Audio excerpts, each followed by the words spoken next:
verdade é essa.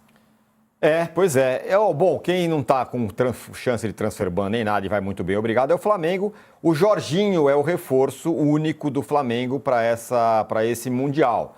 Vai ajudar, Casão? Vai, pelo menos, no mínimo, aumenta o elenco em qualidade na parte do meio-campo, né? As alternativas agora são maiores pro Felipe Luiz. Ele pode revezar o meio-campo dele ali com mais qualidade, né? Então, o Jorginho é um jogador experiente, um jogador que já foi campeão europeu, jogou grandes equipes, foi titular da seleção da Itália, mas ao mesmo tempo foi praticamente um dos responsáveis da Itália não ter ido para a última Copa, né? Porque ele perdeu um pênalti contra a Suíça lá na Suíça e depois perdeu um pênalti contra a Suíça lá na Itália. E a Itália não foi para a Copa do Mundo por causa desses pênaltis, porque foi para a repescagem e foi eliminada pela Macedônia do Norte. Então, é um histórico vencedor, mas ao mesmo tempo complicado. Que tal? É um bom jogador, né? Ele estava na primeira linha ali, né? É um bom jogador que teve ali um limite, uma questão física ou outra nessa última temporada. A gente vai ter que ver como vai ser a adaptação dele. Acho que nesse Mundial eu não vejo o Felipe Luiz colocando já como titular de cara. Acho que ele vai ser usado, vai ser testado. Afinal, ele chegou, nem treinou e tal. Eu acho que é um jogador que pode ajudar, especialmente porque o Flamengo tem tido dificuldades no meio de campo quando tem alguns desfalques. O De La Cruz, o Pulgar, o Alan, são jogadores que nem sempre estão disponíveis para o Felipe Luiz, então é uma opção interessante. Mas é a mesma dúvida que a gente tem de todo mundo que vem da Europa, no aspecto físico e no aspecto do ritmo de jogo, das dificuldades do calendário, dificuldades de gramado, dificuldades de viagem, tudo isso que a gente sempre fala da diferença brutal, para usar a palavra da moda, entre o futebol europeu e o futebol brasileiro. Olha, e no Palmeiras, que também já está lá no Mundial, o Richard Rios deu uma aliviada na torcida do Palmeiras, porque falou, não tá com dor, não sei o quê, jogou ontem.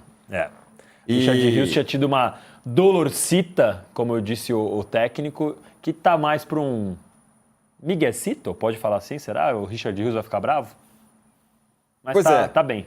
Mas os palmeirenses estão vendo que essa data FIFA aí pode ter atrapalhado o Palmeiras, né? O Gustavo Gomes jogou o tempo todo ontem, o Piquerez jogou 45 minutos no jogo contra o Paraguai e não saiu do banco contra a Venezuela. O Emiliano Martínez e o Facundo Torres não jogaram nenhum minuto e nem foram relacionados.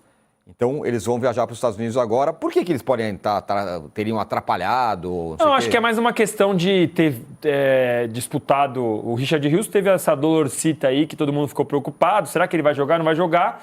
Entrou em campo, foi bem, provocou todo mundo, brigou com o Otamendi, marcou o Messi o jogo todo, brigou com o Depou, enfim, arranjou uma confusão ali no jogo da Colômbia e da Argentina, mas está bem fisicamente. O Gustavo Gomes ontem jogou também. Eu acho que o receio é de o cara ter se desgastado na terça para jogar no domingo, mas vamos combinar que os caras estão acostumados com coisas piores, né?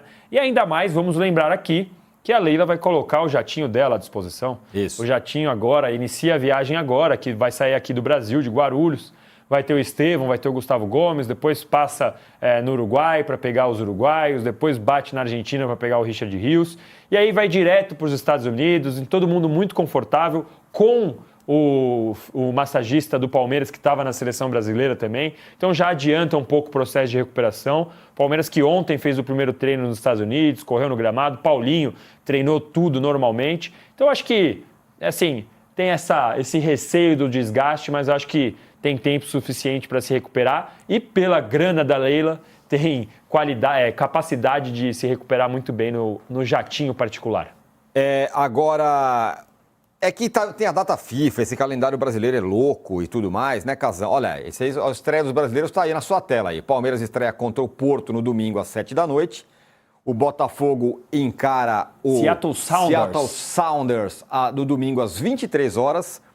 Vamos chegar bem descansados segunda-feira no posse de bola. O Flamengo encara na segunda-feira às 10h o Esperance da Tunísia e o Fluminense joga na terça-feira, dia 17, às 13 Estarei horas. em 2 jogos aí, viu? Palmeiras e Porto, estarei lá no estádio. E Fluminense e Borussia Dortmund também estarei lá no estádio, porque ficarei ali em Nova Jersey, esses 2 jogos em Nova Jersey. O Botafogo tá lá do outro lado, por isso do fuso. Sim. Tá lá pro lado de Las Vegas, Los Angeles, então o fuso vai sempre atrapalhar os jogos do Fogão. Coloca de novo as estreias aí pra gente fazer uma breve análise. Pitaco. Quem tem a tarefa mais casca é o Fluminense, né? Nessa primeira rodada. Ou é o Palmeiras?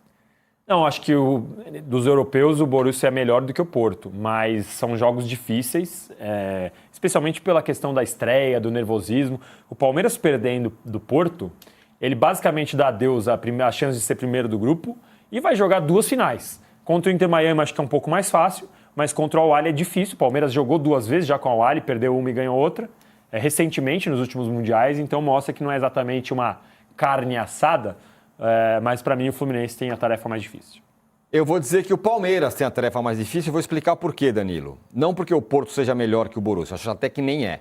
Mas é que o Fluminense, perder para o Borussia está na conta. Porque depois os outros grupos, os times do grupo, o Fluminense pode ter chance de ganhar e passar. O Fluminense, se ele perde esse jogo, ele já se embanana. O Palmeiras, se ele perde esse jogo, ele já se dá uma embananada. Uma pressionada. O que você acha, hein, Casão? Eu acho que o Palmeiras tem um time suficientemente bom para bater de frente com o Porto e poder vencer a partida. O jogo do Fluminense é o mais complicado pela força do Borussia, mas eu concordo com a teoria emocional que você falou. Eu acho que a pressão psicológica é maior no Palmeiras, né? Maior no Palmeiras. E, notícia boa para os clubes que estão no Mundial: Palmeiras, o Flamengo e o Botafogo receberam 65 milhões antecipados só para participar, só para chegar. Cheguei. Isso é só uma parte, né? 65 milhas. Agora vai ter premiação por jogo e tudo mais. É isso? São 65 milhões antecipados. O total que eles vão receber é 15 milhões de euros. Isso dá mais ou menos 90 milhões de reais. Eles receberam essa parcela por uma questão. Os brasileiros estavam com um problema, porque para receber esse dinheiro nos Estados Unidos, a taxação ia chegar perto dos 30%, por conta da lei do Trump. O Trump ele abriu essa exceção para a Copa do Mundo de seleções, então as confederações na Copa do Mundo não vão ser taxadas nesse ponto. Agora, os times que estão lá, eles têm essa taxa. Então, os brasileiros deram uma reclamada, estudaram alternativas para abrir empresa nos Estados Unidos e aí conversaram com a FIFA topou depositar essa primeira parte aí, a primeira parte desse total no Brasil. Mas aí tem esse total ali, que a gente está vendo na tela agora, 84 milhões, quase 85 milhões de reais. Desses aí, o Palmeiras, Flamengo e Botafogo já receberam 65. E aí tem o pagamento pela vitória, o pagamento pelo empate e o pagamento por avançar. Todos esses pagamentos daqui para frente serão tributados. Além disso, os clubes ainda precisarão pagar uma taxa por estarem trabalhando nos Estados Unidos. Então, os jogadores eles vão ter uma taxa sobre o salário deles ali, meio que diário, meio que por horário, que é o jeito que os Estados Unidos funciona e vai cobrar dos clubes. Eles abriram mão para a seleção, mas os clubes não.